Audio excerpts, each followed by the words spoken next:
Allie, once again, I do want to confirm that the sheriff says that the suspect was shot dead. Now, I want to step out of the frame so you can see that the crash actually happened before the shooting. Roseville Chief Ryan Monroe says the suspect, he believes, was in that white pickup truck. And you can see there's debris all over the road, bricks actually coming off from that red semi-truck, which they say was also involved. And I have seen police question and talk to a man in that white van that's farther down. No word on how this crash escalated to a shooting, but we did talk to a store clerk who said he heard tons and tons of shots, again saying that the crash took place first and then the shooting happened. But police have been pretty tight-lipped about exactly what took place, when it took place, and why it escalated to this point. But they did pass it off to the Macomb County Sheriff, who is taking the lead on this investigation, and they hope to have more of those questions answered later today. We will continue to stay on scene. A lot of police activity here, a lot of evidence markers as well. But again, this call came in around 6:30 this morning, and it seemed that everything escalated very quickly. Why is still the big question. I'm going to send it back to you guys in the studio. Alex, I know a lot is developing right now. Thank you for staying on scene and gathering that information from us. We look forward to hearing more about how this happened. Taking a look now at our roads. Roads are a mess this morning in Macomb County in particular. We've got Groesbeck Highway closed for that police investigation between 12 and Martin. But now we also have this, a jackknife semi on westbound I-94 at Little Mac. The shoulder is open, allowing traffic through, but as you can imagine, we have quite a bit of slowdown there. Taking a look at our maps, a painstaking 2 miles per hour with stop and go traffic really past Metro Parkway. So if you find yourself in that stop and go traffic, westbound Metro Parkway, southbound Gratiot, that's going to take you to I-96. The connector there from Gratiot to 94 might be closed for a bit of construction. So if that does happen, if it is closed, just go ahead and use 696 to get back onto I-94. Thanks, Allie. And we're back to using the heaters in the cars this morning. Temperatures down to 39 degrees in Pontiac. It's 38 in Ann Arbor, 39 in Howell, and just 41 degrees in Detroit. So temperatures for morning lows are just a few degrees below average, but this afternoon not going to warm up much, and we'll be a good 15 degrees below average for daytime highs. The wind chills, mid-30s right now. The wind is not too strong, and it's going to increase just about 10 to 15 miles per hour this afternoon. Clouds increase, though. Chance of scattered showers goes up, especially north of 96 and 696. That's the best chance of some showers. Going to be in northern Oakland, Livingston, Macomb, and then Lapeer, St. Clair, Sanilac counties. And yes, some snow expected across the thumb later on tonight. Could be as much as an inch of snow on the grass in parts like Huron and Sanilac counties. So some snow across the thumb as it's cold enough.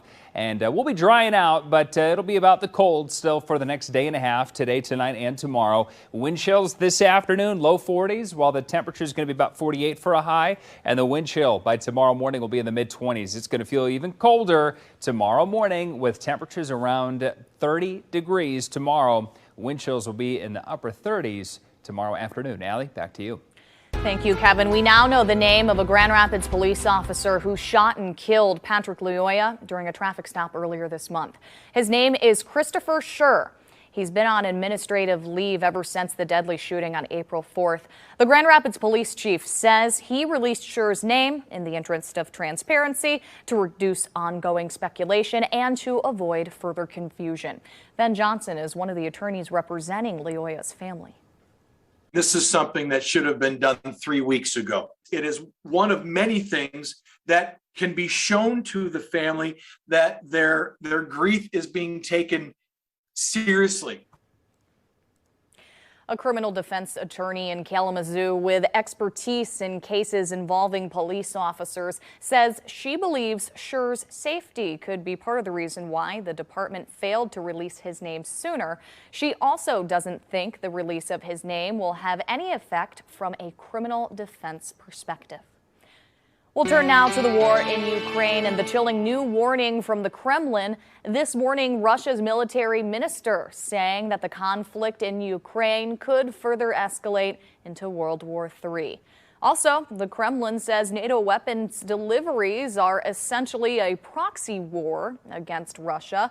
Russia says its armed forces will consider the warehouses storing these weapons as legitimate targets. Meanwhile, Americans can now apply to help bring Ukrainian refugees to the U.S. The Department of Homeland Security published a page on its website for U.S. citizens and groups who have already identified Ukrainians they want to sponsor. Refugees approved to be sponsored will be granted humanitarian parole, which will allow them to live and work in the U.S. for at least 2 years. The Biden administration is granting clemency to 78 incarcerated people. The plan includes 3 pardons and 75 people who will have their sentence reduced. 2 people from Michigan are on the list. Back in 2017, Mario Cruz of Grand Rapids was sentenced to 10 years with 3 years supervised release on non-violent drug charges. His sentence is now set to expire 1 year from today, with the remainder to be served in home confinement. And Jesse Allen Tremu Burton will also be released from prison 1 year from today's date. In 2016, he again sentenced to 10 years behind bars with 8 years of supervised release for a nonviolent drug charge. Well, the big day is finally here, the launch day for the Ford F-150 Lightning pickup. The electric vehicle is already selling lightning quick. The first F-150 Lightnings will roll off the assembly line today. The pickup may be the company's most revolutionary vehicle since the Model T. 7 Action News reporter Peter Maxwell has a look at a very special day for one particular employee. It's a very special day for all these Ford Motor Company employees, especially the ones who have been working on the assembly of the F-150 Lightning and the pre-production units. But it's a very special day for one employee in particular, a 5th-generation employee who helped oversee the launch of this project. Ford has always been on my mind since I was a child. I mean, it was kind of inevitable, right? It's in my blood. Since she was a little girl, Megan Jageski says Ford Motor Company has played a major role in her life. This is a photo of Megan as a little girl on the back of a red Ford F-150. Yeah, my family's been at the Rouge facility, and now I work at the Rouge facility every single day. So I feel incredibly fortunate to be a part of a tradition that long, over 100 years. It started with her great-great-grandfather when he and his wife immigrated from Romania. Her great-great-grandfather, John Milos Sr., was a production line worker and wanted to live the American dream to provide a better life for future generations. Then his son, John Milos Jr., and his wife, Mary Milos, joined Ford. Mary's story is more like Rosie the Riveter. Not only am I 5th generation on the male side of the family through my mother's line, but also 4th generation female working at Ford. Now, following in her family's footsteps and following her father, who was an executive director of manufacturing for the North American powertrain, Megan started at Ford 5 years ago. She is now the supervisor of the historic F-150 Lightning launch of America's best-selling pickup, now electrified. Driving the Lightning has been a really incredible experience. The acceleration's insane. The features are really cool.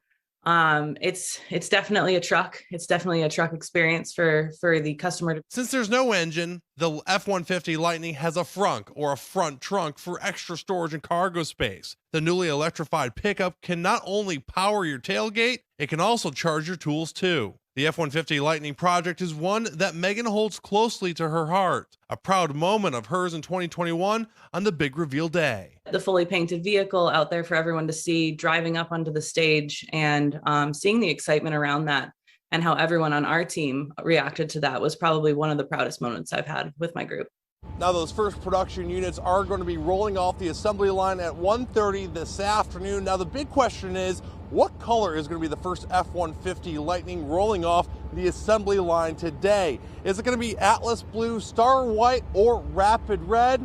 Well, we're going to have to wait and find out. Reporting in Dearborn, I'm Peter Maxwell, 7 Action News. Cold and bright this morning and this afternoon. More clouds roll in. Even the chance of rain goes up, but not for everybody. So I'm going to show you where the best chances of rain will be today and when we're going to be warming back up in the 7-day. Thank you, Kevin. Also this morning, a new move to protect children from violent offenders. It's terrifying as a mom. You feel helpless. and knowing that she's back on these streets again. Next, an in-depth look at Wyatt's Law and the registry it's creating to better track child abusers and determined moms who made it happen.